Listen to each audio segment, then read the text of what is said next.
하나님의 말씀 구약성경 느헤미야 2장 11절에서 20절까지입니다.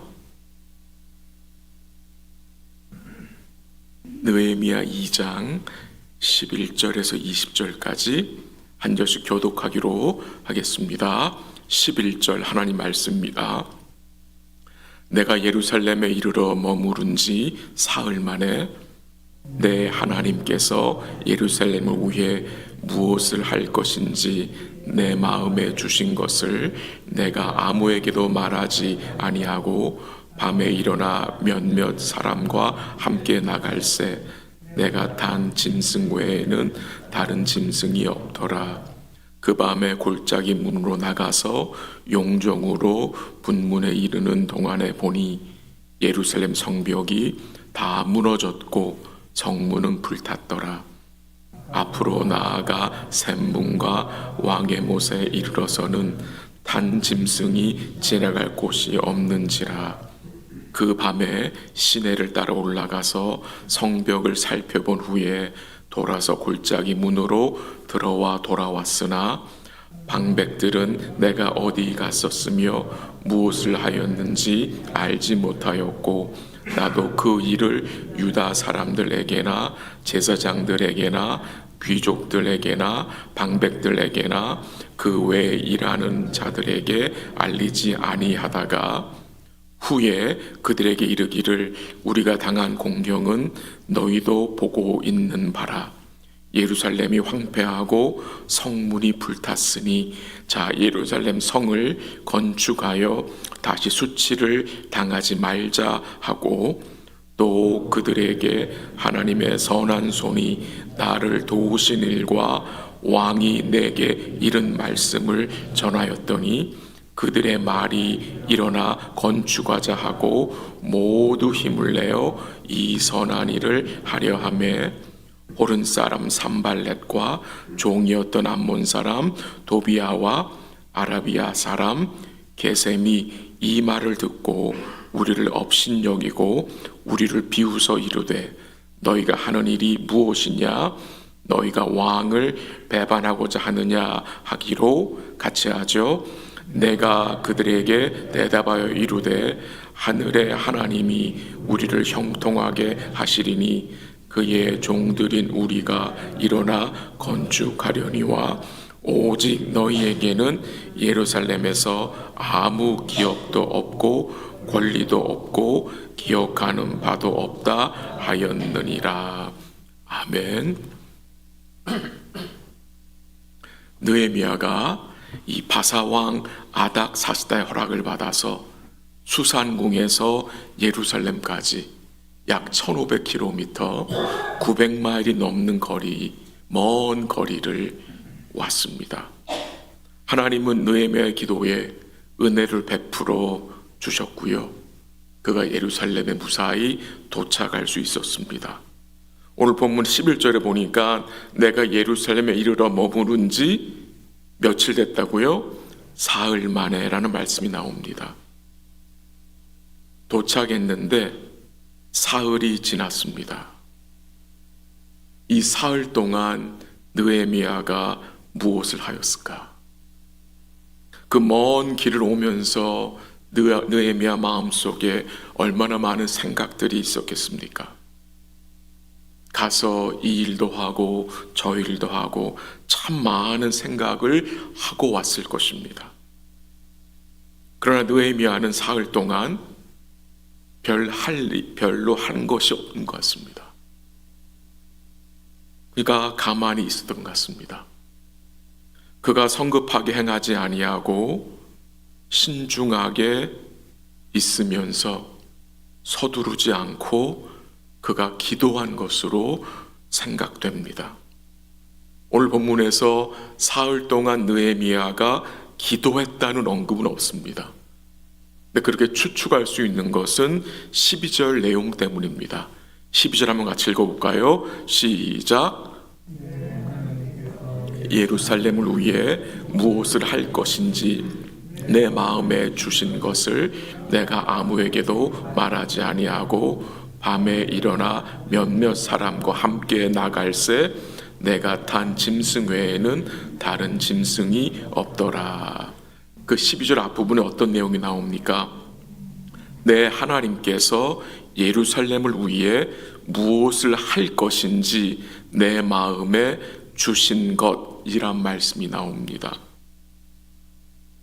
그가 사흘 동안 예루살렘에 도착해서 기도하는 가운데 하나님이 그의 마음에 예루살렘을 위해서 무엇을 할 것인지를 그가 깨닫게 된 것으로 생각할 수 있습니다. 즉 하나님이 느헤미야에게 행해야 할 일들을 깨닫게 하시고 그 일에 대해서 지혜를 주신 것입니다. 하나님은 기도하는 사람을 통해서 일하시고 역사하심을 보게 됩니다. 우리가 하나님께 기도하지 않으면 우리의 욕심과 생각과 고집이 앞설 때가 많습니다.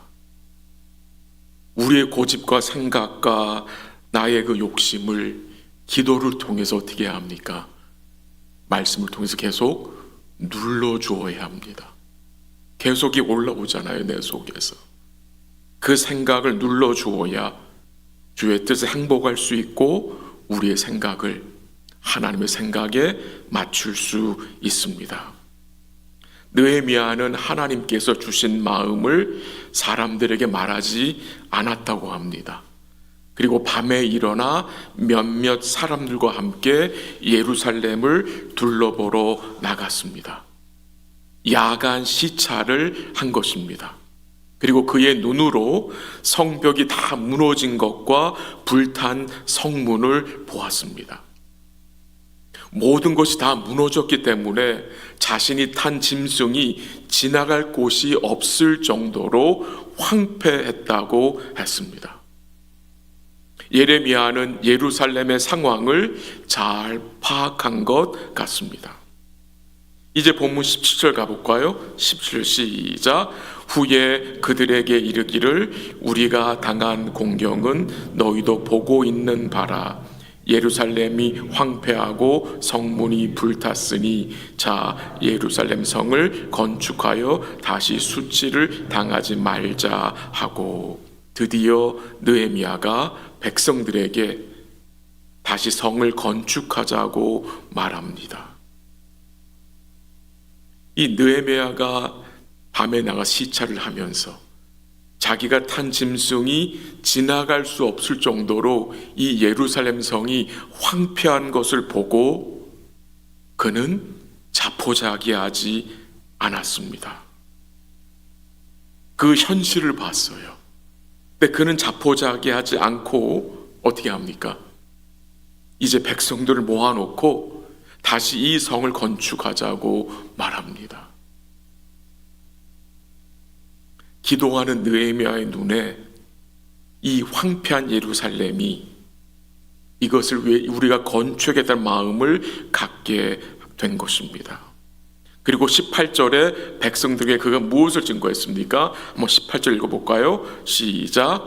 또 그들에게 하나님의 선한 손이 나를 도우신 일과 왕이 내게 이른 말씀을 전하였더니 그들의 말이 일어나 건축하자 하고 모두 힘을 내어 이 선한 일을 하려 하매. 느헤미야가 두 가지를 전했습니다. 백성들에게. 첫 번째는 하나님의 선한 손이 나를 어떻게 도왔는지 증거했고, 두 번째는 무엇을 전했습니까? 왕이 내게 이른 말씀을 전했다고 했습니다. 이 왕은 바사왕이죠. 바사왕이 한 이야기를, 바사왕이 어떻게 느헤미야를 도울 것인지를 말했습니다. 그러니까 하나님의 선한 손이 나를 어떻게 도왔는지, 그리고 나의 하나님이 바사왕을 통해 어떻게 나를 돕고 우리를 도울 것인지를 전한 것입니다. 그 말에 백성들이 어떻게 했습니까? 마음이 감동되어서 이제 백성들이 뭐라고 말합니까? 일어나 건축하자 하고 모두 힘을 내어 이 선한 일을 하려고 했다고 했습니다. 하나님이 느헤미야에게 주신 그 마음이, 그 복된 마음이, 그 선한 생각이 주의 은혜로 어떻게 됐어요? 백성들에게 전해진 것입니다. 그래서 백성들이 하나님의 은혜로 힘을 얻고 일어나서 건축하자고 한 것입니다. 참으로 복된 일이죠. 그런데 백성들이 모두 힘을 내어 이 선한 일을 하려고 할 때에 어떤 일이 터졌습니까? 19절 가봅니다. 19절 다 같이 시작. 호론 사람 산발락과 종이었던 암몬 사람 도비아와 아라비아 사람 게셈이 이 말을 듣고 우리를 업신여기고 우리를 비웃어 이르시되 너희가 하는 일이 무엇이냐? 너희가 왕을 배반하고자 하느냐 하기로. 이 19절 내용에서 우리가 무엇을 깨닫게 됩니까? 느헤미야와 백성들이 힘을 내어서 선한 일을 행하고자 할 때에 무엇이 버티고 있었습니까? 반대 세력이 딱 버티고 있는 것입니다. 산발락과 도비아와 그리고 게셈이 느헤미야와 그의 백성들을 업신여기고 비웃으며 너희가 하는 일이 무엇이냐 라고 비방했습니다. 사단은요, 이처럼 하나님의 나라와 그의 공동체가 세워질 때에 가만히 보고 있지 않습니다. 그들은 느헤미야와 그의 백성들이 하고자 하는 그 선한 일을 못마땅하게 생각하고 방해한 것입니다. 그래서 우리에게 뭐가 필요한 것입니까? 기도가 필요한 것입니다. 그 방해하는 세력에 대해서 느헤미야가 뭐라고 대답을 했습니까? 20절 한번 같이 읽습니다. 시작. 내가 그들에게 대답하여 이르되 하늘의 하나님이 우리를 형통하게 하시리니 그의 종들인 우리가 일어나 건축하려니와 오직 너희에게는 예루살렘에서 아무 기업도 없고 권리도 없고 기억되는 바도 없다 하였느니라. 아멘. 그 반대하는 자들에게 느헤미야가 뭐라고 말했습니까? 하늘의 하나님이 우리로 형통케 하시리니 우리가 일어나 건축할 것이다 라고 말했습니다. 너희들이 우리를 방해해도 하늘의 하나님이 우리로 형통케 하실 것이다. 여러분과 제가 좋아하는 이 단어가 형통이잖아요. 형통. 이 형통이 무엇입니까? 형통은 주의 선한 손이 그 상황 속에 함께 하심을 믿는 것입니다. 주의 은혜와 긍휼이 그 복잡한 상황 속에 임하고 있고 또 계속해서 임할 것을 믿는 자 마음속에 이 형통이 있는 것입니다. 우리가 주님을 위하고 교회를 위하여 일할 때에 마귀는 더욱 교묘하게 우리를 대적하고 우리로 주저앉아 있게 합니다. 산발락과 도비아와 게셈의 후예들이 아직까지 존재하고 있고 우리를 대적합니다. 그러나 두려워할 필요가 없는 것은 하늘의 하나님이 우리로 형통하게 하실 것을 우리가 믿기 때문입니다. 주의 선한 손이 우리와 함께하고 주의 은혜와 긍휼이 여러분과 저에게, 우리 교회에게, 우리 가정과 우리 성도들이 하고 있는 모든 일 가운데 함께 하실 것을 우리가 믿기 때문입니다.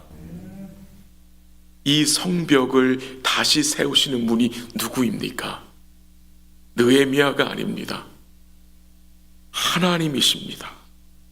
이 일을 하나님이 이루시는데 거기에 느헤미야를, 유다 백성들을 참여케 하신 것입니다. 우리가 주님 섬기면서 방해 세력을 만날 수 있고 여러 가지 어려움들을 만날 수 있습니다. 그러나 우리가 무엇을 기억해야 합니까? 하늘의 하나님의 선한 손길이 주의 백성들과 함께 한다는 사실을 꼭 기억하시기를 부탁을 드리고요. 우리 행복한 공동체가 우리 주의 은혜와 우리 주의 은혜의 말씀과 기도를 통해서 더욱 굳건하고 견고하게 세워지기를 기도하고, 그 복된 일에 우리 사랑하는 성도들과 제가 믿음으로 동참할 수 있기를 주의 이름으로 간절히 기도합니다. 한번 기도하겠습니다. 하나님 아버지, 감사합니다. 잠시 말씀을 읽고 살펴보았습니다.